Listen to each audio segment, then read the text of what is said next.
Welcome to the Casual Cinecast, powered by Cinelinx. My name is Chris. My name is Justin. And my name is Mike. Today's episode, we're just going over Solo, a Star Wars story, and then we'll be ranking our favorite Star Wars movies from favorite to least favorite. So join us. Yeah, and if you want to let us know what you think of our rankings at the end of the show, you can follow us on Facebook, Twitter, and Instagram at Casual Cinecast. You can join our Facebook group and talk TV and film with us at facebook.com/groups/Casual Cinecast, or you can email us directly at casualcinemedia@gmail.com. All right, we got a full show today, so we're going to go ahead and just get into it. So starting now, our review of Solo, a Star Wars story. See, how'd you guys let me beat you on that one? There's no liars in this game, just players. The seat take. Nobody's in the seat, then it ain't taken, friends. So this is, Sabak?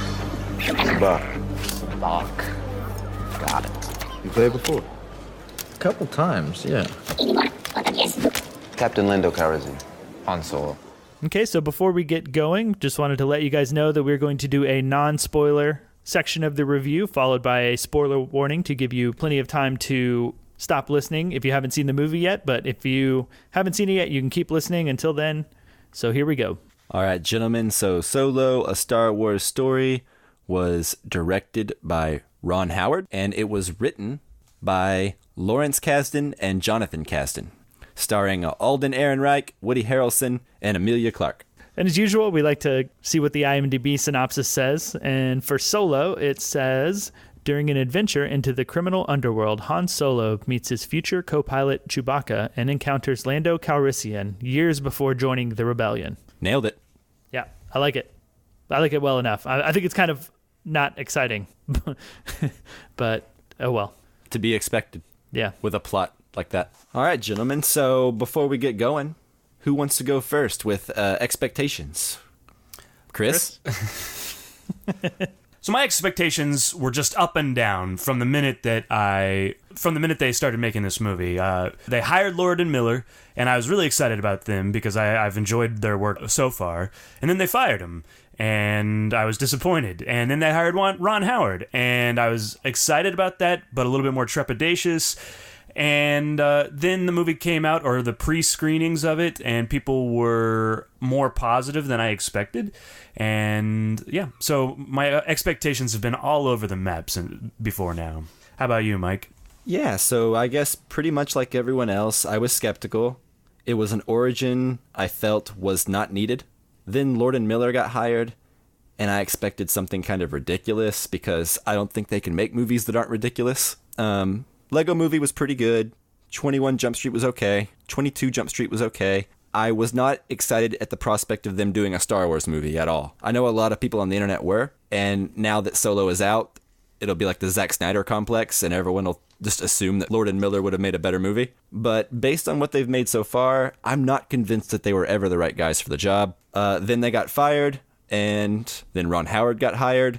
I was interested because he made Rush a couple years ago, and I thought Rush was really great. But then again, he also makes a lot of movies that aren't great. So, I don't know. And then, like you, I was kind of trying to reserve judgment.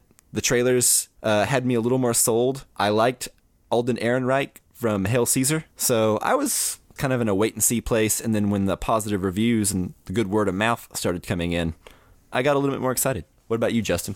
So I wasn't too excited about this movie. I wasn't looking forward to it or not looking forward to it or thinking it was going to be good or bad. I didn't really even follow the news on it. The only news I really heard about it was from you guys on this podcast. Mm-hmm. And after seeing The Last Jedi, which I really enjoyed and borderline loved, that kind of reignited my excitement about Star Wars in general. Because before that, like I didn't really bother to go see Rogue One, and despite liking Force Awakens, I guess there was just enough time between Force Awakens and Rogue One for me to not really care by the time Rogue One came out. Yeah, just about a year. Yeah, so Last Jedi kind of reignited my love. So then the trailer for Solo came out, which I really enjoyed the first trailer. So I got excited about it and was looking forward to see it. Like the director changes, like I said, I wasn't really following them. I personally think Lord and Miller are the more interesting choice because they have a different sensibility than what I would expect a Star Wars film to have. And the same kind of goes from Ron Howard, but in a more negative direction for me. Like, I feel like Ron Howard's movies never really excite me, at least the ones I've seen. Like Apollo 13, I enjoyed way back when I watched it, which was like probably in like the late 90s was the last time I saw it. But his other films, like things like Frost Nixon, and I was never that interested in Rush, even though I didn't see it, to be fair. But I guess Ron Howard didn't excite me at all, but the trailer did. So I was looking forward to it. I was excited to go see it. There we all are. We were all somewhat looking forward to it, I guess. Is it safe to say that we're all at least a casual Star Wars fan? Yeah, absolutely. I really love Star Wars. I remember watching it as a kid, which I think everybody does. So, yeah, I really like the Star Wars series, and I'm looking forward to more Star Wars as well. So, yeah, I've always loved Star Wars and watched them like crazy, and played the video games like crazy, read books like crazy when I was a kid. And have you been following the new Disney canon? No. I find it hard to find time to watch TV shows, even though it's like a Star Wars TV show. Like, it's still hard to like squeeze it in for me. So, okay. With the Star Wars canon, as far as that goes, I haven't read any of the books, but I have watched all of Star Wars Rebels, which I enjoyed quite a bit. It gets better in the later seasons, but yeah, I enjoyed Star Wars Rebels a lot. Yeah. What about you, Mike? Yeah, I watched all the movies, the original trilogy when I was a kid. I watched the special editions when they were re-released in the 90s. I saw all of the prequels in theaters. So, like you guys, I would say, at least a casual Star Wars fan. I've read a couple of the new books in the new Disney canon. When Disney announced that they were buying Star Wars and they were going to be releasing new movies, I got more excited because I'm actually one of the people that wants this to become more like the MCU, right? I want these like world building movies, and I like the, ancillary materials and the ancillary content. So this was all the kind of stuff that I was hoping for when it came to Star Wars. So for the most part, I would say I've been more interested in Star Wars since Disney took over than I had been since I was a kid, because I was not a big fan of the prequels as they came out. So I liked Star Wars a lot when I was a kid, less so when the prequels came out, but I'm more interested in it now just because I know it's going to keep going and the universe is going to keep expanding and getting more plentiful. Absolutely. Awesome. So, generally speaking, do we want to start talking about what we thought about the film? Yeah, absolutely. I think Star Wars movies are really hard to review because they come with so much baggage to them. And I think especially Solo, a Star Wars story, has a lot of baggage on it, right? Lots. Yeah, I agree. Yeah, sure. Definitely. Yeah, so I think there's a few good moments in here that I really enjoyed, but a lot of the backstory of Han Solo, for me, just kind of gets in the way of this movie. And I think there might be a really good movie in here, but if it would just kind of get out of its own way. I have a lot more to say, probably in spoilers as we dive into that. But yeah, ultimately I think the movie kind of gets in its own way of being a good to great movie, right? So what did you think, Mike? Okay, so yeah, I'm with you. Star Wars movies can be pretty complicated. Everyone's bringing their own individual baggage to Star Wars. And I don't think anyone, even the people who are most looking forward to this movie, really wanted a Han Solo backstory, right? But that being said, it is already made and it exists, so I'm going to try to enjoy it. And as it stands, I did enjoy it. There are a couple of really, really bad moments in this movie and some script issues that I think we're going to get into later, but I think it was well-paced, and I feel it benefits with a second viewing. The first viewing, I was still kind of acclimating to it, so I didn't really get into it until like the first few minutes. So like upon second viewing, I think the movie is just kind of rushed to get you to Han meeting Chewie, like pacing-wise. And I think that's where the movie really comes alive anyway, and I think they knew that. So I think that's just a pacing issue to begin with, but that being said, we'll get into specifics later, but I think this has more rewatchability than most of the prequels, or maybe even Rogue One. It plays with the other like canon materials, like the ancillary materials I mentioned earlier, and brings them into the fold and starts to kind of acknowledge the other canon stuff in a way that the other movies have not yet. And I think, depending on who you are, that could either be viewed as really, really annoying or really, really cool. And depending on where you come down on that, I think is going to be a huge factor on whether or not you're interested in this movie. Yeah, like annoying in the sense of like I have to have known about the other canon or like watched things that are in the canon to fully appreciate things that are going on in this movie. Yes, exactly. And anyone who's seen the movie probably knows exactly what we're talking about, but we'll get more into it in spoilers. But yeah, I've seen some people online get upset that they're making Star Wars more like Marvel. Yeah, I think that's just something that I enjoy, right? Yeah, I think that's actually a big problem, and we'll get into it more, but that was a problem for me. All right. Yeah, we'll get into it. So, Justin, what about you? What did you think of Solo? Well, I think, for one, I saw this movie with Chris, and he could probably answer how I felt about it. Because we were leaving the theater, and he basically didn't even have to ask me how I thought about it. He was like, you do not have a good poker face about how you felt about this movie. And to be brief, like, I really, really did not enjoy this movie one bit. I don't think I can think of very many things that I did like. I'm excited to talk about certain things again to see if, like, in hindsight, I did enjoy things more than I thought I did, you know? Because, like, sometimes it's like that whole mood that you're in can, like, affect the whole movie. But, you know, talking about it with you guys and whatnot, I think certain moments may be better in hindsight looking back now that I'm, like, out of the mood of, like, just not enjoying the movie. So basically, about 10 minutes into the movie, I knew that I did not want to watch this movie. Like, I knew, like, okay, I know for a fact now that, like, I don't need to see this, and I have no interest in finding out what happened to Han Solo, like, before the original Star Wars trilogy. And that kind of stayed with me because I thought that they did a bad job of making me interested in the things that are going on, like, outside of relying on things like, oh, this is when Han meets Chewie, or this is when Han does X that he talked about in, like, the original trilogy. And that kind of leads to, like, my biggest criticism of the movie is I felt that they made the movie banking on a predetermined love for Han and Chewie and a bit for, like, Lando Calrissian and the Millennium Falcon. And I felt they didn't do much in this movie to make me fall in love with those characters again or make me interested in them again, which is my biggest complaint. Like, I've, despite loving Star Wars and Han Solo and Chewbacca and the Millennium Falcon, I felt nothing for, like, any of these characters in the movie. Like, I was not into them at all. And can get into more specifics, you know, once we get into spoilers. But that's me generally. All right. I have a question for you guys before we get too far into it. As a thought experiment, I was wondering, like, if we take Han Solo out of this movie and we just replace him with, for instance, just any Star Wars scoundrel, right? Would it be a better movie if Han Solo and Chewbacca weren't the main stars?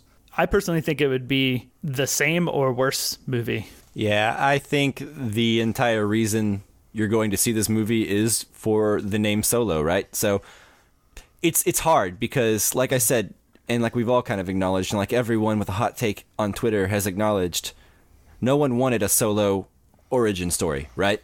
So basically what we're all having to do is grapple with the fact that this movie is totally pointless and that Disney is willing it to exist and then trying to take it for its own value after you've already reckoned with that. In my opinion, it would not be better if this was just like Joe Scoundrel without a backstory that we already have a connection with. Or a forward story in this case. Right. But given what this movie is and what the story was going to be, I think they made it about as entertaining as they could, except for a couple things that I really, really do not like at all. I think that my issue is there's so much baggage that comes along with Han Solo and Chewbacca, and so many things that I've already imagined. And when I watch this movie, that's on me, right? That's not on them. But they have to make it better than anything I've ever imagined before to recapture my imagination. So, you know, like when I watch Han Solo and Chewie in the original series, I imagine how they met and how all these other things happened, right? So when they make that and make it real, I think it would have actually done better for me if if it hadn't been Han Solo and Chewie, because there's so much baggage that comes with it, and that's just for me. So, yeah, and I'll kind of disagree with you a little bit, as I think it is on them to consider that when they're making a Han Solo movie. Like, yeah, you're bringing that baggage and whatnot, but I think it is on the filmmakers to consider that and think about that and make a movie based around that. And I think it's probably irresponsible to not. And I'm not saying that they didn't do that or didn't bother. Well, here's what I would say. I would say it's irresponsible to make a Han Solo movie to begin with. I don't think anyone that I know personally heard about this movie and thought, oh, this is a good idea. Yeah. Right? That's fair. And the opening weekend box office is a result of that. I think take the reshoots out, take the director change out, take the actor out, take all the online controversy out. This was just a movie that we did not need and we weren't clamoring for. Now that it exists, I'm willing to try to have a good time with it, and I'm willing to try to have fun with it and accept it for what it is because it exists, right? This is the Star Wars we get now. Yeah. But go ahead. But that being said, would I rather have a different origin? I'd rather have like an Obi-Wan movie. Sure. I would rather have no origin stories to begin with, but I don't know. You know, we get what we get. And I think given the box office results, I doubt we'll get a whole lot more of these unless they change their plan going forward, you know? Yeah, so I think that I'm with you, Mike, that now that this movie exists, we need to try and enjoy it and not dwell on the fact that, like, this movie doesn't need to happen. And I think that any opinion that is purely based on, like, this movie is unnecessary or this movie doesn't need to exist is a little bit, like, simplistic and reductive, you know? Sure. I mean, I think you could make an argument that movies in general don't need to exist. Like, Star Wars as a whole doesn't need to exist, you know, Sure. for any reason. So, like, I think that's like a weird argument to make. Like, it's kind of, it almost feels like you're gonna dislike the movie like before it ever comes out. That's what that argument says to me, right?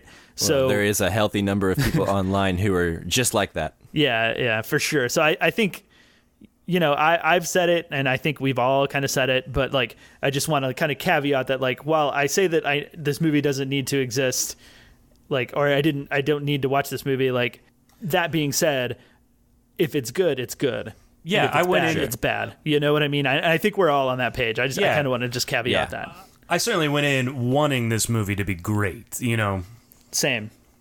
Like, when I saw the trailer, like the first trailer, I got pretty hyped because I was like, okay, this looks good. Like, I'm excited.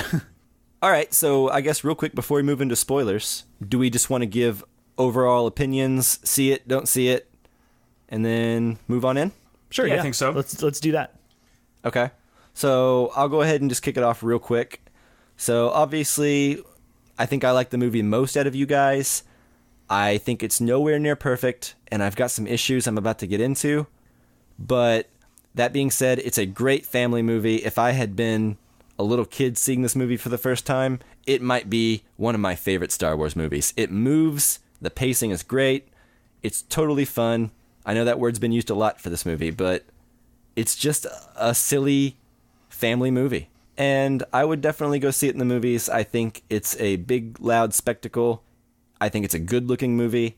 I would not see it in 3D by any way, shape, or form. But yeah, see it in theaters. It's a big, fun time, and especially if you have kids, they'll have a blast.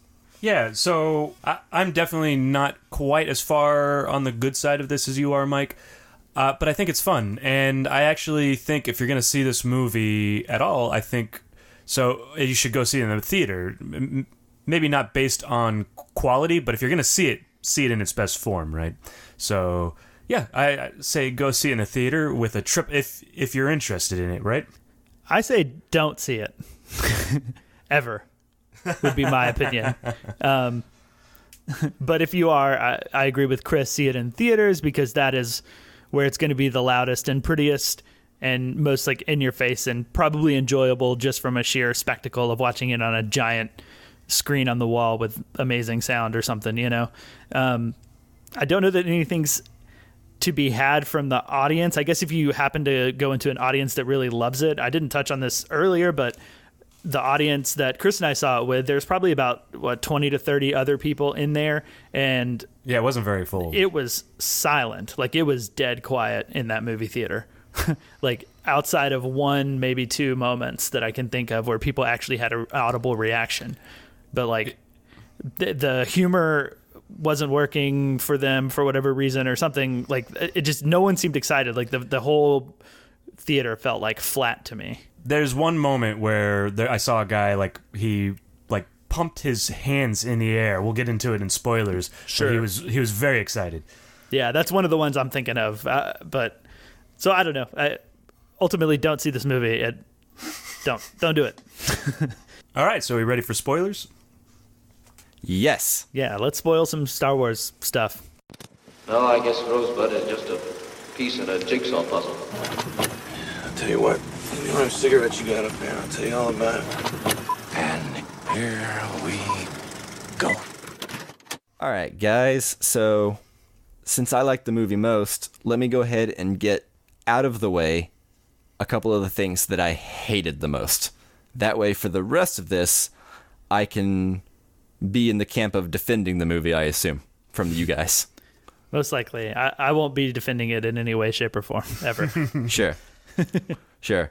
So, I think the worst part of the movie, in my opinion, the part I disliked the strongest, would be obviously when he gets the last name Solo, right? Yeah. Absolutely. Like, that has to be the absolute worst thing in the movie, in my opinion. Like, it's absolutely terrible. I think so, and I think it's an example of many things that they do in this movie that, for me, like, sort of shit all over, to pardon my language, to like what we previously thought about like Han Solo's past, or like could think about Han Solo's past. Like it makes his like last name, which is just kind of a cool last name, it makes it very uninteresting. Well, what I thought of like Game of Thrones. I thought of it being like a generic last name, like Snow or Stone or something like that. Like it seemed like, and that makes it better in my opinion, but I don't think it is that, right? I think it's probably just Right. Here's something that I think bad as it seems. that Solo did that the prequels did. So the prequels decided they were going to explain midichlorians and exactly how the Force works, right? And ultimately, it's better that we don't know how the Force works. When you get into the nitty-gritty answers of things, it doesn't work out that well. And I think it's the same way with Solo. Like it'd be better not to know how he got his last name. Let the mystery be, you know? So that's kind of how I feel about the Solo, or basically whenever they did something like this in the movie where they just explained something about his past is when this movie really took me out of it and made it hard for me to like it. Well, I don't think it's so much that when they explain something about his past, it's when they try to give origins to things we don't care about, right? Like, here's the origin of his last name. Here's the origin of his gun. Here's the origin of the nickname Chewie. And it's like, these are all things we don't need to know, we don't care about. I don't think that they hang out long enough to ruin the movie overall, because they're very brief and they move real quick. But when they happen, they do take me out of the movie. But ultimately, I felt, especially the Han Solo last name thing, that was the worst part, in my opinion. That's the most egregious example of this. I think if they cut that kind of stuff out of the script and just give us an adventure origin without the origin of all his individual affectations and items, that's better, in my opinion. Yeah, I completely agree with that. Yeah, it's like sometimes the name is just good enough. Like a cool name is just a cool name, and when you his apply last name a could have meaning just been to Solo. it, yeah, when you apply a meaning to it, all of a sudden it's not just a cool last name. Now every time I hear his name, I will know that like in the canon of this like series of Star Wars that Disney's doing, like, oh, that actually means something and is a not very interesting meaning. Sure. Yeah, so I think it happens pretty early on, the Solo thing, and I think that's an example of like the roughest part about it. There's a couple more throughout the movie that I'm sure we'll address at some point. I don't think any of them get to be quite that level of terrible. Let me ask you. I think there's one more that I feel is a bit more egregious in terms of taking, you know, what we knew or what we thought about the original one and turning it into something else that's less interesting. But we can get there. What were you going to say, Chris? I was going to ask you, Justin. So the Solo thing, is that about 10 minutes in when you checked out? Honestly, I don't remember exactly like when that happened. I really started feeling like really uninterested whenever Han came in and was talking to like that creature that came out of the water or whatever, which is pretty. Yeah. That might even be like 5 minutes into the movie, to be honest. Yeah. But once that scene was going, and I was just seeing like I guess I want to say like performance or the mannerisms of like the Han Solo character and everybody in it, like it just felt bland to me, like from like the word go. I guess that scene might be one of the most bland. I don't really know. It's hard to pick. Well, I think the movie itself is a little rough until he gets to meet Chewie in the pit. I think it takes about 15, 20, maybe even 25 minutes for this movie to really get going. I don't think it's terrible before that, like unwatchably so. Well, but let me say too also that I don't think that the majority of this movie is obviously bad. Like you're going to look at it and be like, okay, that's bad. Like that doesn't work. Like I think the Han Solo name thing is bad, and I agree with you there. But on the whole, it's not bad. But what makes me dislike it so much is it's like pure mediocrity.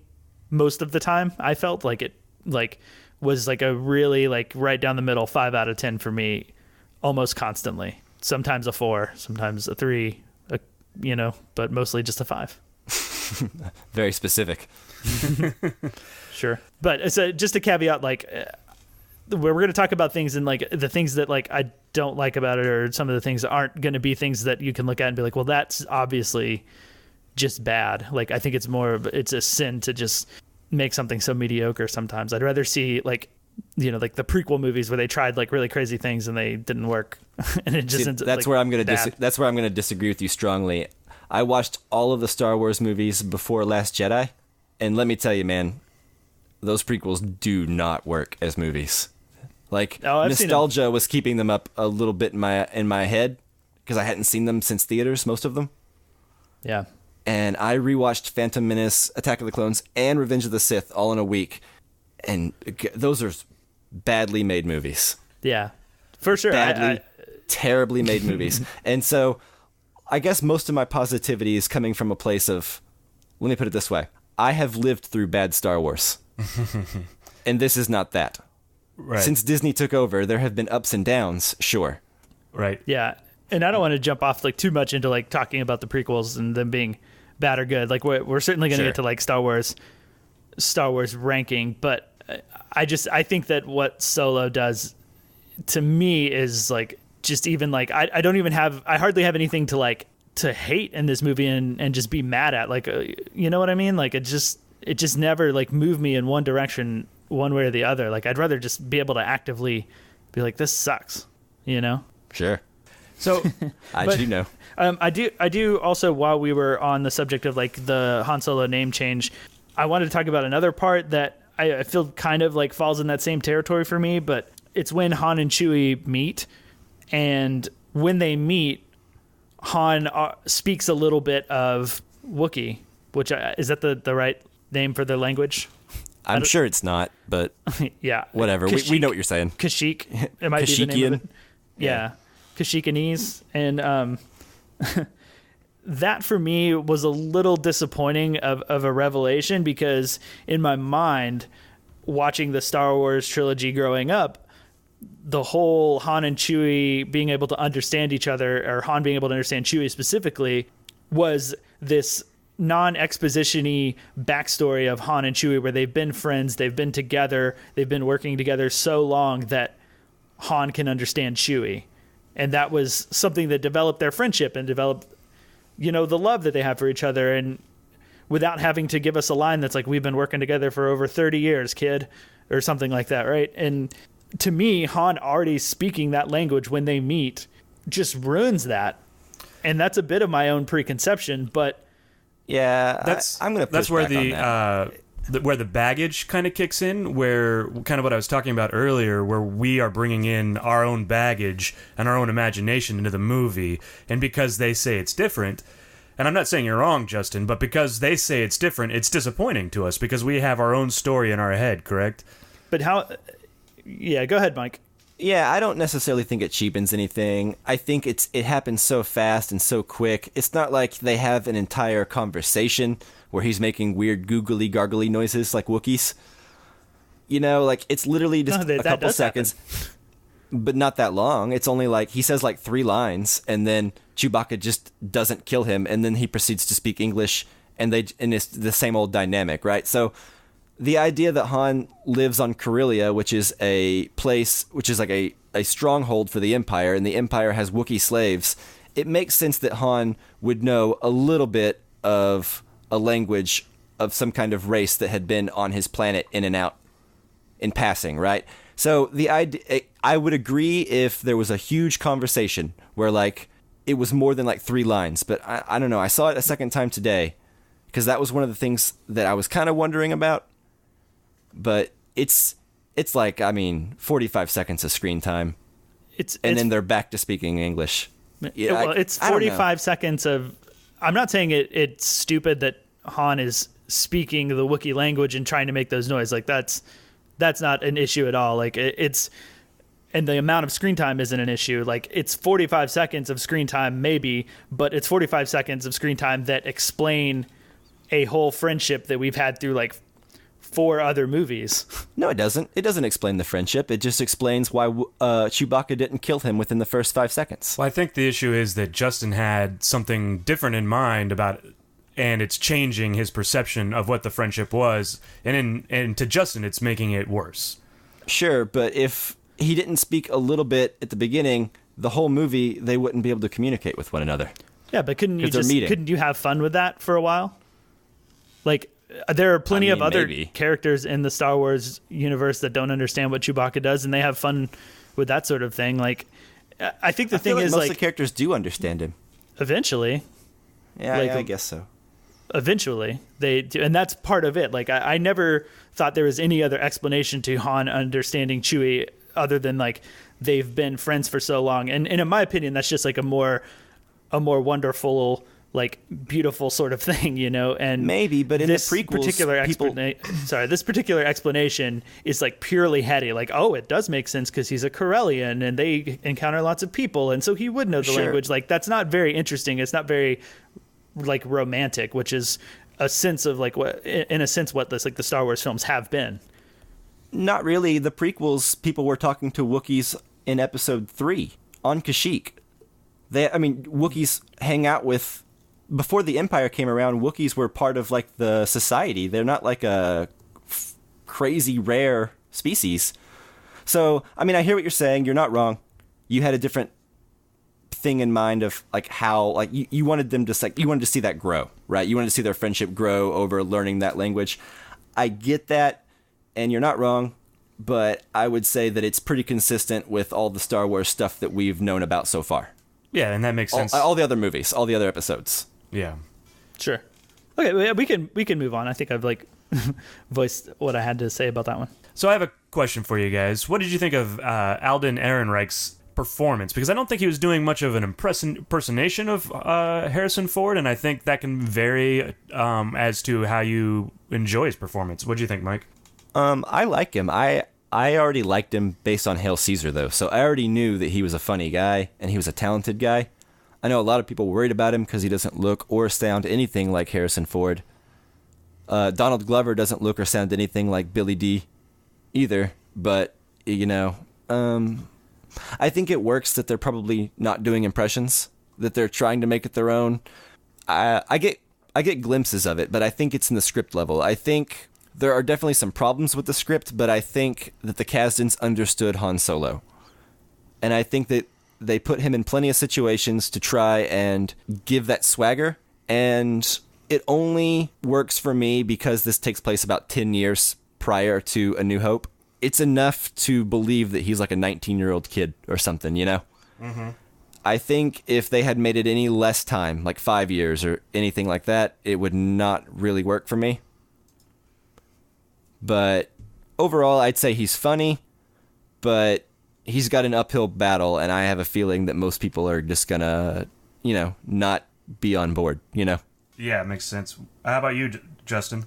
So I have no issue with them not doing like impressions or trying to make it their own. In fact, like I'll kind of disagree with what you said, Mike, because I feel like Donald Glover is doing a pretty close Lando Calrissian impression, or I feel like he's trying to do a Lando Calrissian impression. He's doing something in between. It's not exactly. The voice is a little different. Yeah, I don't like it. I didn't buy a thing that like Donald Glover said. Like I couldn't get it. It just felt like an impression or an attempt at an impression and like acting the whole time to me. And so like I'll caveat what I'm about to say about Alden Ehrenreich by saying that like Donald Glover I think was trying to do a spot on Lando Calrissian, and like I really didn't like it, and it was weird to me, and I would want them to not do impressions and take it on their own. That being said, like I found Alden Ehrenreich to be completely uninteresting.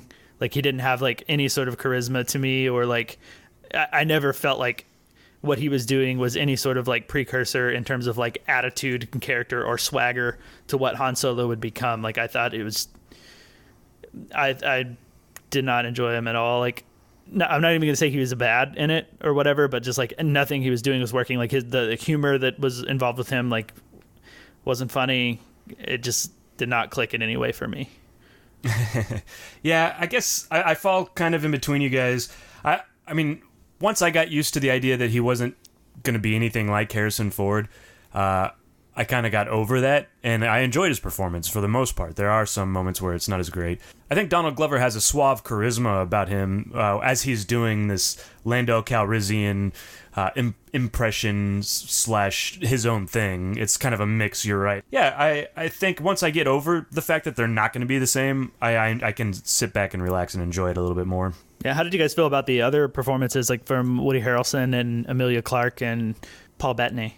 I actually really liked Emilia Clarke in this. Paul Bettany, I think, just in general, his character wasn't very good. He was added in later, like late in the filming process when Ron Howard came on because Michael K. Williams was already busy and he couldn't film.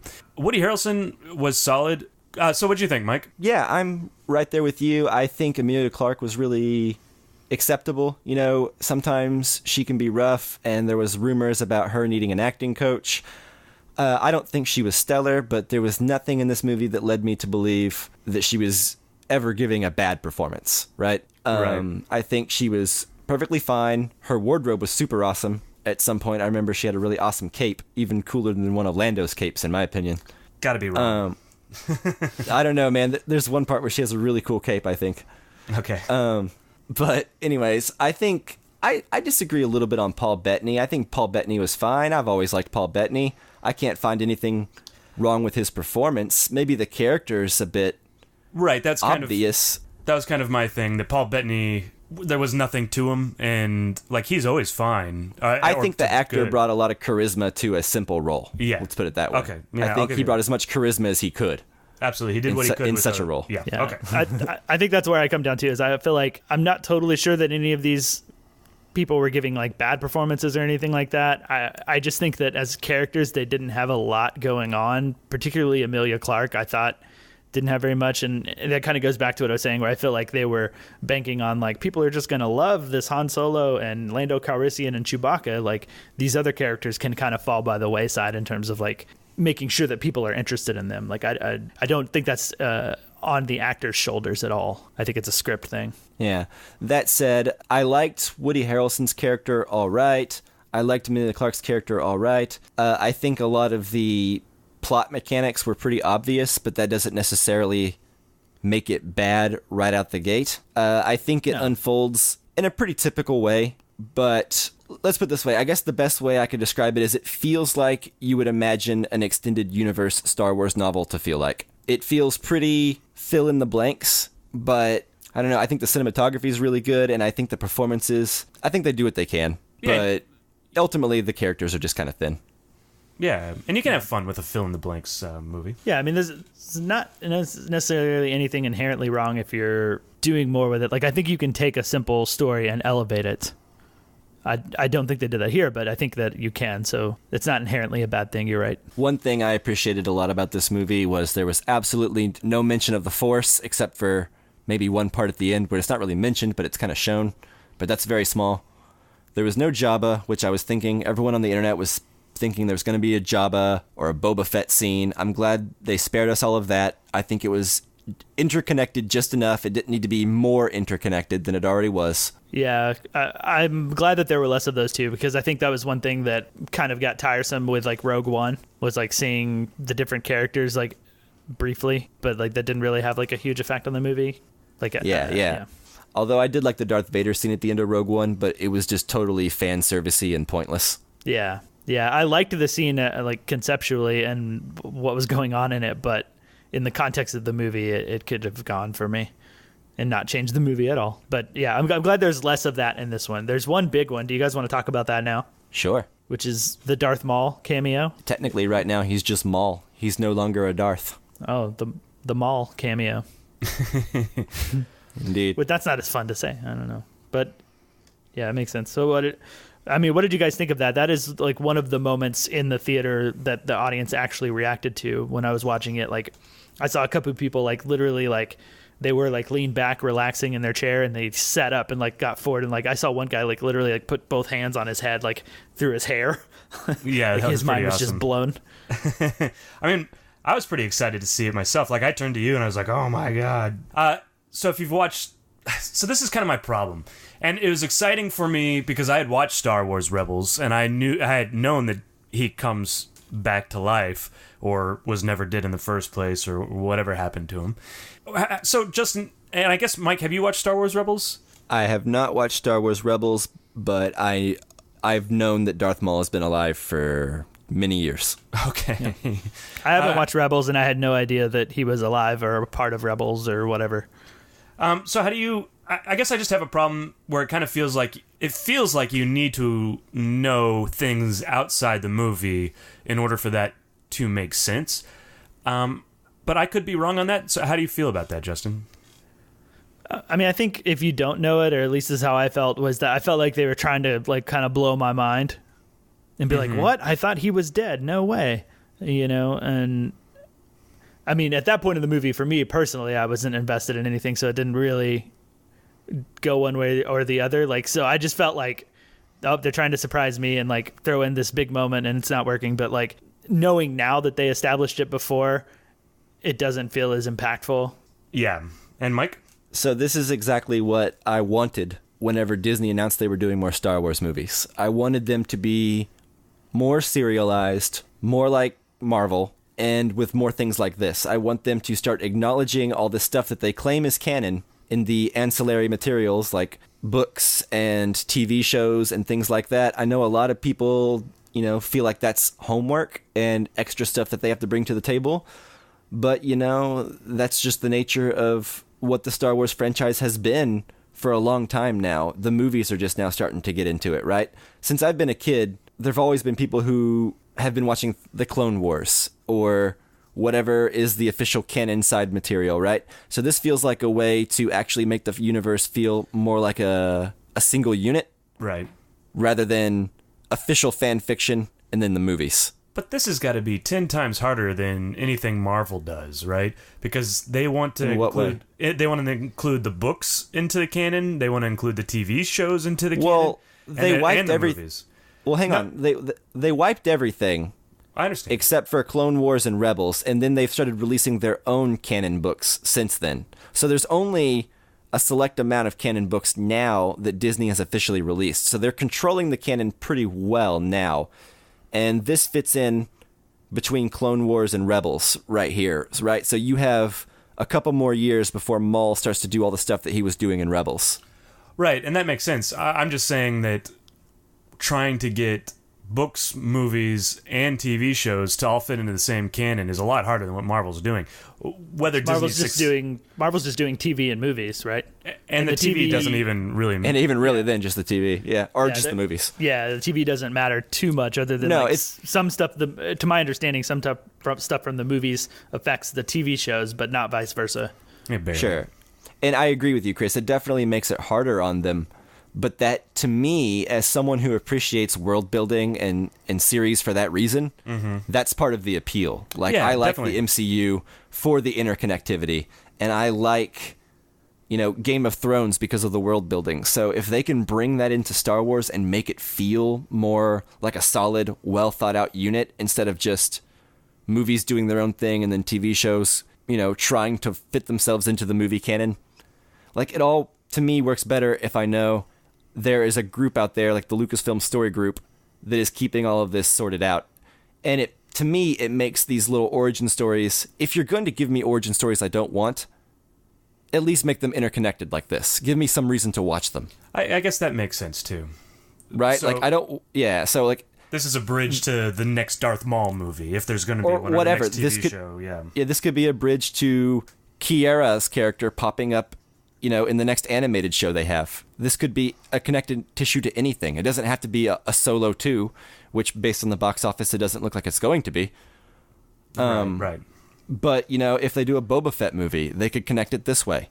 If they do a Lando movie, they could have Han in there, like Hulk joins Thor, Like, you can split these characters up and you don't have to give them each their own individual origin. Just give me an adventure with these characters that doesn't involve some kind of stupid origin, I guess. Yeah, it makes sense. And make them connect. That's all I really care about. As long as they're not terrible and they connect, this is about what I expected. This is like the equivalent of an Ant-Man. Yeah, it makes sense. Or not terrible, not great, but it does do something to expand the lore. It would actually rank probably for me like Iron Man 2. But yeah.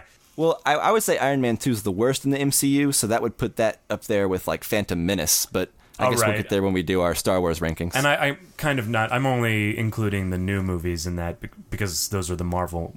Anyways, that's not important. Hang on, you got to keep it into perspective, man. We have seen bad Star Wars, and this is not it. Right, I'll agree there. Or it's not as bad as the worst. Okay, so real quick, we've kind of talked about how, Justin, you didn't really like Lando too much. What about you, Chris? Did you think Lando was cool? Yeah, there were parts of Donald Glover's performance that I really enjoyed. I kind of like where he landed between impression and doing his own thing. And I agree. I think a lot of that worked, and I think we kind of talked about this before, but some of it's the script, the script not giving him enough to do or enough to play with. So, I think I land on the positive side for Lando. And I just don't know if I want a Lando movie either, right? Well, here's what I would say is, like, I don't want a Solo movie and I don't want a Lando movie, but I would be okay with, like, Han and Lando.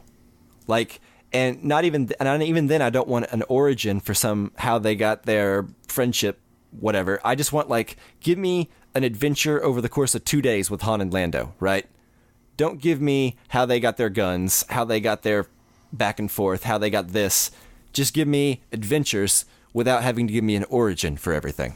Yeah, I would agree with that. Like, and I think that's what, to me, would have made this movie better. And I feel like most of the movie is doing what you don't want, is that giving us the origin story. Like, well, let's see how Han and Chewie met. Let's see how Han and Lando met. Let's see how Han wins the Millennium Falcon. Let's see how Han does the Kessel Run. Like, right. The movie, and some of those things I don't mind, but when you do all of them one after the other, it gets annoying. Exactly. Yeah. They jam-packed this movie full of, like, just stuff that, if they had to spread it out over, 2 movies or 3 movies, that would have been awesome. Like, if the Kessel Run had been the climax of the 3rd movie, spreading them, I don't know. That would have been a lot better than the way it is. Maybe eventually. I think some of those things are better left to, like, being the legend, being the myth, like, because it's almost always better to have those things. So, like, I'm with you, Mike, in the sense that, like, I think just show us some other adventure. Like, don't feel like it's a Han movie, so I have to see the Kessel Run. Like, I feel like there's more interesting places to go while not disrupting the later movies or, like, the lore of Han Solo. Like, you can do both, I think. Like, you can make a movie and not disrupt the lore. And I feel like more care could have been taken. Right. So, like, for example, this movie, I like the origin of finding out how Han became cynical, right? I like the idea of seeing his first love and seeing how he was betrayed. That's fine with me if we're going to get a Solo origin story at all, right? I'd rather not have this movie at all, but if we're going to have it, that's a fine place to start. Right, and that takes place over the whole course of the movie, as opposed to 1 second when they're like, this is how you got your name. You're by yourself, so your last name's Solo, Right. Right, that's what I'm saying. Like, give me the origin of his first love and how he became cynical as a character trait. Don't give me the origin of Chewie's nickname. Yes. Don't give me the origin of his blaster. Don't give me the origin of Solo. These are things I don't care about. Now, I don't think those things ruin the movie for me quite as much as they are for some people. I guess you guys could be considered part of that group. Yeah, They're definitely I will consider bad. myself part of that group. Yeah, they're definitely bad. I'll give you that. But I don't know. Maybe it has something to do with the audience, because I saw it twice, and both times the audience, to me, in my theater, was a lot more receptive than it sounds like you guys' was. And today, I saw it on Monday. It was even more crowded than Thursday night, and more laughter. So I think that helps. Yeah, that's possible. Yeah, it might. I have a friend who's like the biggest Star Wars fan in the world, and I usually watch these movies with him, and I get some like sort of like secondhand enjoyment, Peripheral enjoyment. yeah. And maybe I just need to make him come down here to Houston and watch it with me. Yeah. Well, I just wanted to talk about the Kessel Run in relation to what we were talking about of like, I don't want this explained. And I feel like even more so than like what I was talking about earlier with like the Han and Chewie origin, I feel like the Kessel Run and the Millennium Falcon being able to do the ship in less than 12 parsecs is this like legendary Star Wars lore. And I personally feel like they messed with it because it was kind of this mysterious thing like that's like super scientific, and there's lots of different theories out there in the world of like what that means and how he was able to do less than 12 parsecs. And as far as I understand what happened in this movie, the answer is, oh, he just took a shortcut that no one else really had the balls to take. And that really has nothing to do with the Millennium Falcon. What do you mean science? So like real life research or science on what a Kessel is? Or? Because the Kessel Run is because the mines or whatever is called Kessel or something like that. The 12 parsecs is where it gets into science, because parsecs is a measurement of length, or something like that. And so to talk about a ship being fast because it made the run in 12 parsecs a measurement of length isn't a representation of speed, right? So people were like, how did he do that? Does that mean he jumped through like black holes? Like, I think there's like the older non-canon Star Wars novels set up like a scenario where he like traveled so close to black holes that he was able to like somewhat time travel or bend like time to where he was actually making it faster, So there was all this like crazy, like interesting like theories and lore. And as this movie explains, he just took a shortcut that was difficult.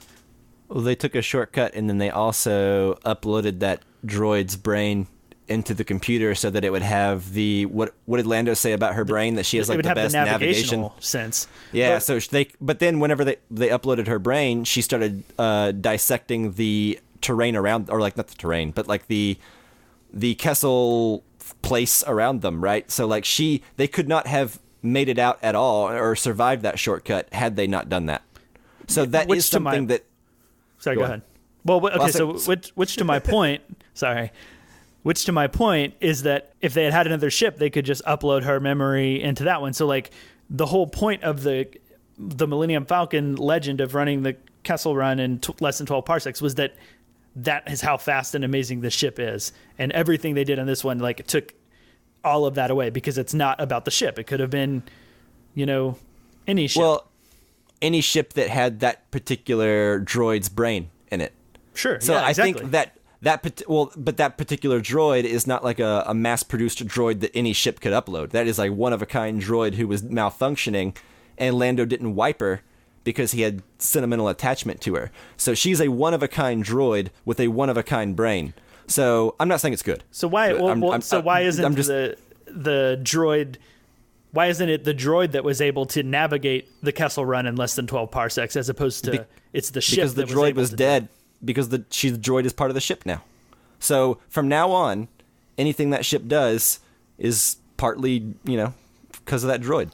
It's more impressive of a ship because of that droid's brain. It has something that no other ship has because it had that unique malfunctioning droid uploaded into it, and therefore that is something that cannot be replicated. It's like the equivalent of Peter Parker getting bit by that spider, right? This is like lightning striking this ship and making it one of a kind. I'm not saying that makes it good, but after having seen it twice, that's the impression I got, which is like a one-of-a-kind droid into this ship. Like, if you put that one-of-a-kind droid into another ship, that other ship would have enhanced capabilities of some kind, you know? Yeah. I'm sure. Also, I think the legend, it's totally within Han Solo's character to let it become a legend. Like, he just took a shortcut. Exactly. So everybody's thinking, how did he do 12 parsecs? Where he just took a shortcut and never told anyone, right? And rounded down. Yeah. Yeah. I enjoyed the rounded down thing. Yeah, that was funny. But yeah, so, like, to me, I agree with Chris. It's like, he wants to become a legendary outlaw. He wants everyone to view him as a bad dude. It's like this whole movie, it's like Emilia Clarke says to him, or she says, like, I know what you really are. You're a good guy. And he's like, nah, I'm not. I'm a terrible person. So, like, this whole movie, he wants everyone to think he's just a bad dude. And then eventually everyone will think that, and he'll spend the next few movies trying to convince everyone he's not. I think that's an interesting arc on paper. Yeah, definitely. Yeah, generally speaking, I feel like this movie is setting up for more things. Like, I felt like they didn't bother giving. Yeah, they didn't bother giving us a whole ton of like a full arc or whatever, you know, like, or a whole ton of character development.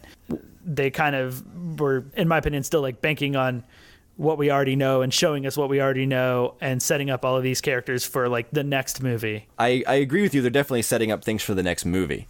I think Han does have an arc, but if they do decide to keep going with young Han and young Chewie, or younger Chewie, they need to be very careful what kind of arcs they give him in the future, because Han needs to remain a scoundrel and thinking he's a scoundrel. If they hit the nail on the head too hard with the "you're actually a good dude" every time someone in need comes up to him, it's going to ruin that twist for episode 4 if you're ever watching these in chronological order, you know? Exactly. So what you need to do is you need to bring him no closer to being good than you did in this movie. So if you do have another young Han adventure, don't have him touch on his soft spot at all. Have him just in a swashbuckling, crazy space adventure in the crime world, and don't have him run across any orphans that need help, anyone who's going to need any money, anyone he's going to have to double-cross for the greater good. Make him completely selfish in the next couple movies if you have this character back at all in this form. Yeah, you can put you can put a bunch of bad characters around him where he is the better of the group, but he's still a scoundrel, right? Right, but don't bring him as close to good as you did at the end of this movie, because it diminishes his arc in 4. Exactly. If they go further with it. I don't think they've done that now, because like I said, this is 10 years earlier, and he had a very Han Solo-y thing at the end when she asked him to join, and he gives that kind of like wink and like points at her, you know, and walks away. That felt very Han-like. Mm-hmm. So I think as long as they don't dip too far into that well of good that he has, they haven't done any like major betrayal of the arc in 4. Yeah, not yet. Yeah, not yet, but it's getting real close. I agree with you. One character that I thought really, most of what they said did not work for me, except for like one scene, was Lando's droid, L3. Yeah, I think that's the one part of the movie that I think is like actually genuinely really bad, as opposed to just being mediocre. I think most of that's pretty bad. I think one part that I really, really liked was whenever she actually goes... Oh, what the hell planet was that? They go to the mining planet? Yeah, they go to the mining planet, and she actually removes the bolts, the like, little bolt things that limit droids' mental functions, I guess. Yeah, that's actually that's my favorite part. Yeah, it was like when she like takes that thing off, and then like she tells the droid to like literally scoot out of the way. Right, but it's the whole robot uprising was great for me. Like seeing these funny. Like lifeless robots, and like they look like trash cans essentially with dials on them. But there's this one of these, the trash can robot was like dancing on the controls, and I just really enjoyed that part, because even though he's a trash can or looks like a trash can, he just looks so happy as he's dancing on the controls. It was great. I love that part. That was the positive thing that I was gonna say. Yeah, that's my one positive moment too. Like I genuinely really like enjoyed that moment and actually like laughed out loud a little bit, and that was the one time. Yeah, I thought that was pretty great. It felt funny. Most like the old Star Wars. Yeah, Yeah, like there's yeah. one shot of one of them that has like kind of a flat top, and he's just standing next to like the computer, and he's just like banging his like flat top into the screen. All right, it's super silly, and Just the rebellion of the robots was so great. I also like the part like after L3 dies, and they're actually like Han and Chewie are actually flying the ship, and Emilia Clarke's character goes back to try to help Lando, and he's holding L3's body, and there's a bunch of fires everywhere, so she grabs one of his capes to put out the fire, and he gets really upset, and he's like, "That's my cape." Yeah. yeah. Were you guys surprised at all that there was no Maz Kanata? I was thinking for sure that this was going to be the perfect opportunity to set up her character earlier in the timeline to know Han Solo, and I was really surprised we didn't see her at all. Who is that? Is that the? That's The- Lupita Nyong'o, the Yeah. little yellow alien with the glasses. Yeah, The that's what I guys. was. That's what I was gonna say. I just couldn't think of her name. I wasn't surprised because I actually wasn't thinking about it, but you're right. Yeah, I didn't think about it at all. But you're right. It would have been a good time to introduce her. So there's obviously a lot of things that we didn't like in the film. There's some things that we did like. I think, some of us are more positive on it than others. But I wanted to ask you guys, how much do you think that the director dilemma affected this movie? Like having Lord and Miller do some of it and then having Ron Howard step in. How much of that do you think is affecting this movie and making it what it is? Most of my problems, I think, are on a script level. So I would say the director change up, from my perspective, probably only helped things because I'm still of the camp, although I like Lego Movie just fine, and I think the 21 and 22 Jump Street are okay. I do not think that these guys would have been a good fit for Star Wars, especially based on a lot of the reports that were coming out at the time. There was reports of his, character being a lot like Ace Ventura, Han Solo. And a lot of reports like they just wanted something different each time and a lot of improv. And I do not think improv always films well. So I'm of the opinion that Ron Howard on here is probably the best thing that could have happened to this movie. And any problems I have are strictly from a conceptual and script standpoint. I think the performances are fine. I think Alden Ehrenreich is actually pretty charming when he can be. And so I'm of the opinion that Ron Howard, I think he delivered the movie that the script called for. Yeah, I guess where I fall on that is I think Lord and Miller went against everything that you talked about and that you want from a Star Wars movie, Mike. Because of the improv, they probably were saying a bunch of stuff that doesn't fit into canon. So like every time they would do a take and they'd be like, perfect, somebody would run off and be like, oh, this doesn't fit in the canon at all. So while I think what Lord and Miller, I think it would have been an interesting take on this story and it would have been interesting to see. I'm not sold that it would have been that great. And I like Ron Howard. He, not always, but for the most part, he does good work. And so, yeah, I don't think that it messed anything up. And I think you're right. A lot of it is conception and script. So that's how I feel. How about you, Justin? Yeah, I think that what you said, Mike, is like the most appropriate thing. You said Ron Howard did just fine. And that's kind of where I stand. I think he did fine. I don't think he did any better. Like I said earlier, like a 5 out of 10 is where I land. So like, in my opinion, I would have loved to see something totally like off the wall and different from Lord and Miller. Let me ask you this. Yeah. What would have made a Han Solo origin story good for you? What could have happened in this movie to make you on board for this? Well, I think it's like what we were talking about earlier, and what you said is that like, give us adventures that don't necessarily explain things that we've already been told. Like I would have rather seen the character arcs and the characters of how he eventually becomes Han Solo. I would like to see steps up to that point and like adventures that aren't just directly like fan service. Like here's this moment you've heard about for like 30 years or however long Star Wars, 40. Wow. Over 40 at this point. I would rather not see that because it's almost like just showing us what we've already known without adding anything to it. And in some cases, in my opinion, diminishing what we already knew.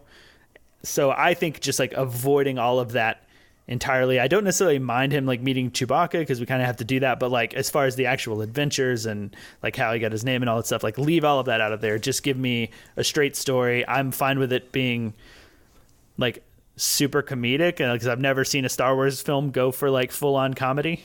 And I think it sounds to me like maybe that's what the studio was afraid of. and trying to avoid by bringing in Ron Howard, who isn't really a comedy director. So that's what would have been better for me. Just trying something a little different. Do you think that there's a version of this movie that's better with some script changes that like to take out some of those cringeworthy moments like Last Name Solo and... Oh, yeah. I agree with you 100%. I think most of the problems are at the script more than the director, for sure. But outside of that, considering this is the script that was approved and they were going to make, I would have liked to see them take more chances and do something more interesting with it than what Ron Howard did, which I agree with you was fine. All right, gentlemen, I think that about covers it for Solo, A Star Wars Story. Does anyone have anything else before we move on into ranking our favorite Star Wars movies? No, I'm good. Let's go. Nope. That's it for me. Hey, you! Yeah, you! What are you doing after you finish this great podcast you're listening to? Well, whatever it is, you're going to blow that off and listen to the IMDb Journey podcast instead, hosted by Daniel, that's me. And Dean, that's me. Join us on our journey as we tackle the IMDb Top 250 list, breaking down one movie a week, giving our own rankings as we go, as well as our incredibly intelligent and insightful thoughts too. We also throw in a random quiz or movie battle every once in a while and have a punt on it, because us Aussies, we love a good punt. Daniel, this is a G-rated promo, you can't say that. I said punt, Dean. Punt! You dickhead. So come join us on the journey by subscribing to the podcast on iTunes, Stitcher, or any other podcast apps, and follow us on Twitter at IMDb Journey. And now back to your regular scheduled programming. All right, so I'm going to go ahead and rank mine in order of not necessarily best movies, but in order of rewatchability for me, in order in which I enjoy rewatching them. I think that's the only way I can truly do it. So that would be the movies that you like the most, though, right?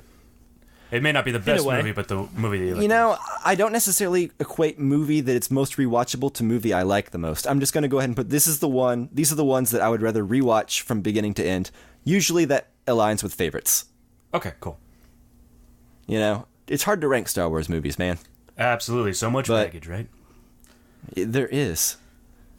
All right, so I'm going to rank them as follows. Empire Strikes Back, A New Hope, The Last Jedi, The Force Awakens, Return of the Jedi, Revenge of the Sith, Rogue One, Solo, Phantom Menace, and Attack of the Clones. Interesting. Our lists are a lot more similar than I thought they were going to be. Yeah, definitely. And we can talk about our placement of them here in a little bit.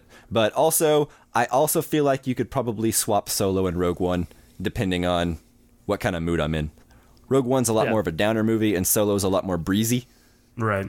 Yeah. I think the bottom of the lists feels kind of like interchangeable across the board. But I did want to ask you, so Empire is number one for you. Is that kind of also like the one that you think is the best, or what? Yeah, I think Empire is my favorite. It always has been. A New Hope is also obviously up there because it's the very first one, but these already all existed, the original trilogy, whenever I was a little kid, right? So yeah, by the time I came around, I viewed them all as one unit, and I didn't really view them as individual movies, right? They were just the Star Wars trilogy. Yeah, it's hard to split them up. Like, it's weird to not have them next to each other. If I remember correctly, you have like 1 and 2 as Empire and A New Hope, and then Jedi is number 5 for you, right? Exactly. Yeah. So, and that's why I'm saying this is the order of which I would want to rewatch them, because Return of the Jedi, I think, kind of lulls a little bit. I rewatched all of the Star Wars movies before Last Jedi came out. And so I feel pretty good. It was just pretty easy to rank. I won't defend Force Awakens and say that it's technically a better movie than Return of the Jedi, but in order of which I would like to rewatch them, Return of the Jedi is definitely surpassed by Force Awakens and The Last Jedi, in my opinion. I think they have really great pacing, those movies. Especially Force Awakens, even though it's lower on my list. I think that movie is paced great. Yeah, absolutely. Yeah. Absolutely. It's so watchable, I think. Like, even my girlfriend, who does not like Star Wars at all, like, she doesn't even like the original trilogy. What? She said she saw Force Awakens in theater. Yeah. I'm not sure. She says she has. I don't believe her. But we'll see. Yeah. She also listens to this podcast, so she'll probably yell at me and be like, you should believe me or something. I don't know. All right. So, Chris, what is your ranking? Yeah, very similar to yours. I think feel like we're all going to be very similar with a couple of differences. So my first one is Empire Strikes Back. Number 2 is A New Hope. Number 3 is The Last Jedi. Number 4 is Force Awakens. 5 is Return of the Jedi. Here's where we differ, Mike. 6 is Rogue One. 7 is Solo. And then I have Revenge of the Sith, Attack of the Clones, and Phantom Menace. Your list actually was almost my list too. It was hard for me to put Revenge of the Sith above Solo and Rogue One. I think Solo is better than that. I really believe that it's better than any of the prequels. Yeah, and same thing with Rogue One. I 1000% agree with you. Yeah, that said, warts and all, I do have a good time watching Revenge of the Sith. Yeah, it's by far the best of the prequels. Yeah, that is true. When I was making my list, I was talking to my friend, and we were kind of talking about things we remembered from Revenge of the Sith, and we all came down that it was, or the two of us came down that it was the best of the prequels. But then the one thing we both remember first off is no, and there's no moment in Solo or Rogue One that is as bad as that no that Darth Vader gives at the end of Revenge of the Sith. But isn't it interesting how bad that is? Like, isn't it kind of fun that it's that bad? No. Well, here's what I'll say about the prequels, though. Right, like they're bad movies. They're terrible movies. Even Natalie Portman is awful in those movies, which is remarkable that Natalie Portman could be that bad, right? She's terrible. Yeah, but. Because they're Star Wars, I somehow kind of enjoy them to some degree, right? Like, I would rather watch these bad movies than other bad movies that aren't Star Wars. Yeah. And at some point, Justin, we're going to have to talk about your love of bad movies. I'd rather watch a mediocre movie than a movie I hate. I don't know. That's a really interesting thing. I don't think that's a discussion for right now, but we'll have to talk about that. Yeah, so... Like, would you rather feel something or feel nothing? Depends on the circumstance, I guess. I don't know. Yeah. All right, Justin, what's your top lists? Or top list? Well, before we move on to mine, I did want to say that I do think you're crazy for having Phantom Menace is worse than Attack of the Clones. Like, I get that Phantom Menace isn't very good, but man, Attack of the Clones is not good. Attack of the Clones is awful. It's so unbearably bad. I think you should watch both of them again. Yeah, so this is when's the last time you watched Disney Star Wars look great to you? This is my decision-making process on that. So Phantom Menace, I wanted to see so bad. Phantom Menace is the movie that betrayed me, right? Like, I was so excited to see Phantom Menace, and even after I saw it, I wanted to like it so bad that I believed I liked it not believed I liked it, but I wanted to like it, and like I lied to myself, that it wasn't that bad, and I just, so it betrayed me. And then also, unfortunately, Anakin Skywalker in that movie just makes it really hard to get through, right? For me. See, having rewatched them all recently, I don't think that kid is as bad an actor as everyone makes him out to. He just sounds like a normal little kid actor, in my opinion. You're talking about the kid or Hayden Christensen? Yeah, kid Anakin. Hayden Christensen is bad because of the dialogue, in my opinion. Yeah, I would say that just like Solo, it's none of the actors' fault that they aren't giving great performances. It's the direction, perhaps, maybe not in Solo, probably more in the sequel or in the prequels. And then it's also the script. And if you're given shitty lines of dialogue to speak, you're going to give a shitty performance. Except for somehow Ewan McGregor still is really good in those. I think he's still good in the prequels. Ewan McGregor, it's the accent, rules in those movies. Yeah, I don't know how he managed to come out unscathed, but it's pretty amazing. Not only that, he comes out so unscathed that it's like the opposite direction, and he actually looks better. Right, because everybody else is so bad. He was in 3 bad movies, and he was the most watchable part of all of them, and he walked away being a legend because of that, right? Yeah, that's funny. Yeah, for sure. All right, Justin, what is your ranking? Yep, so it's not that dissimilar from both of yours. I guess we're all kind of close to the same page. So starting with number 1, going to the one I like the least, would be A New Hope is number 1 for me. Oh. And then Empire, The Last Jedi, Return of the Jedi, The Force Awakens, Revenge of the Sith, Rogue One, Phantom Menace, Solo, Attack of the Clones, bringing up the rear. Well, yours is the most different from ours, I think. I think so. I think we all have like the same movies in the top half and all have the same movies in the lower half. Right. And yeah, and I think there's a bit of interchangeability in a way, but I don't think that Solo is nearly as bad as Attack of the Clones. No.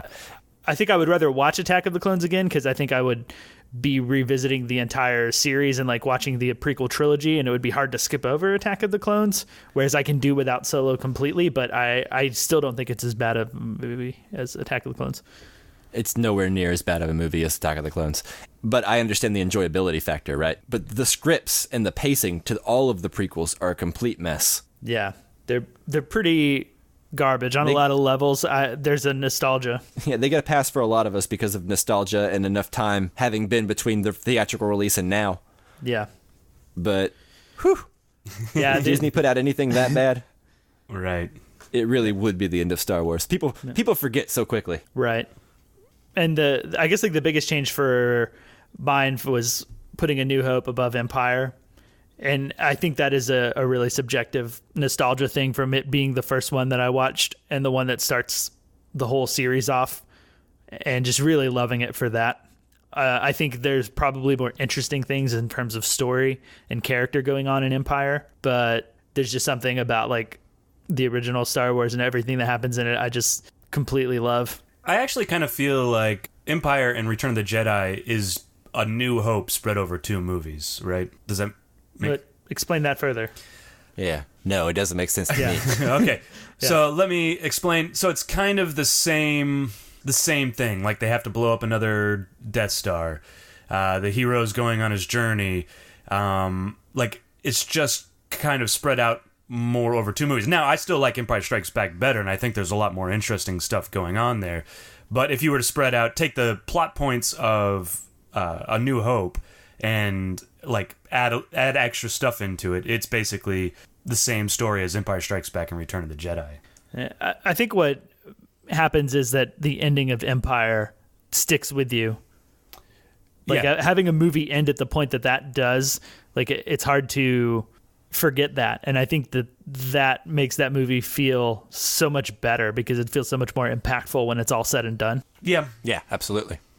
I hear what you're saying, though. Like, a lot of the plot points are the same. Like, at the end of Return of the Jedi, I would say Han Solo doesn't have anything satisfying to do. Right. Right? Because he's already come back and gotten his reward, and then he gets rescued, and now he has nothing to do. And then I would say the pacing in the middle does drag a little bit in Return of the Jedi, watching it now, but it doesn't bother me too much. But I hear what you're saying. I think that's why I have The Force Awakens and The Last Jedi above Return of the Jedi on my list, because from a story standpoint, Return of the Jedi doesn't accomplish a whole lot. And it wraps some things up, but nothing new, you know? Right. And for me, it almost is foreshadowing of the prequels with the Ewoks, which I don't necessarily mind the Ewoks, but they're just that one step closer to the prequels, right? Well, I mean, I don't know. It's hard for me to tell because the Ewoks, I liked them when I was a little kid, so like now that I'm an adult, I still have that nostalgia factor where it's hard to take a step back from it. But what I will say is that yes, like if something like the Ewoks were released in a modern day Star Wars movie, it would be like the equivalent of Justin hating that worm lady at the beginning of Solo, or like Canto Bight or something like that from Last Jedi that everyone hated, you know? It would seem like one of those things where like Disney was trying to ruin it or something, you know? As someone who was born in 87, that's always been a complaint that I've been too close to the trilogy to see. Yeah, and I think for me, putting like The Force Awakens behind Return of the Jedi has to do with a bit of like the complaining of like it's kind of a retread of a lot of the things from the original trilogy. So like other than new characters, I felt The Force Awakens kind of knocked out a lot of that, like giving us what we wanted from the old Star Wars movies by including like exact elements of an old Star Wars movie. And so it just feels a little bit like retready to me so I would rather watch like Return of the Jedi That's why I have The Last Jedi above both of those movies. Yeah. Same. That actually makes a lot of sense, and that's really interesting. I think, and I may have said this on the previous podcast when we talked about The Last Jedi, but they really had to do the same thing in order to reassure fans that they knew what made a good Star Wars film, even if that meant retreading, right? Yeah. So, especially with the prequels, and then with The Last Jedi, they got to do to expand the world more and do different things. So it'll actually be pretty interesting. And everyone hated it. Well, that's not true. I don't. Not even us. Think, we all put an outspoken minority hated it. Yeah. And are trying to review bomb and control the narrative to make it seem like everyone hated it. Yep. Have you guys heard about the men's rights activists that re-edited the last Jedi and edited all the women out? Yeah, I heard about that. That sounds like a really terrible movie. Yeah. Makes no sense at all. Yeah. So the men's rights activists also should be really happy. So finally, we have a movie that's out of the new batch that's led by a straight white male. And it's done so well at the box office. So I think from now on, they're just going to do female-led Star Wars films. Yeah, if these men's rights activists are the same one review bombing Solo and trying to tell everyone not to go see it, they're kind of shooting themselves in the foot, no? Yeah, exactly. For the record, I'm not a white maleist. What were they called? White men's right activist. What did we say? MRA. Yeah, I'm not a white men's right activist, despite telling people to not go see Solo. So is that it? I believe so. That was a fun talk, actually. I think. Yeah, it was a long one, but a good one. I think I enjoyed it. Yeah, absolutely. Yeah. So Solo, none of us agree that it's the best. Some of us agree that it's much less than the best. Much less. But it is what it is, and here we are.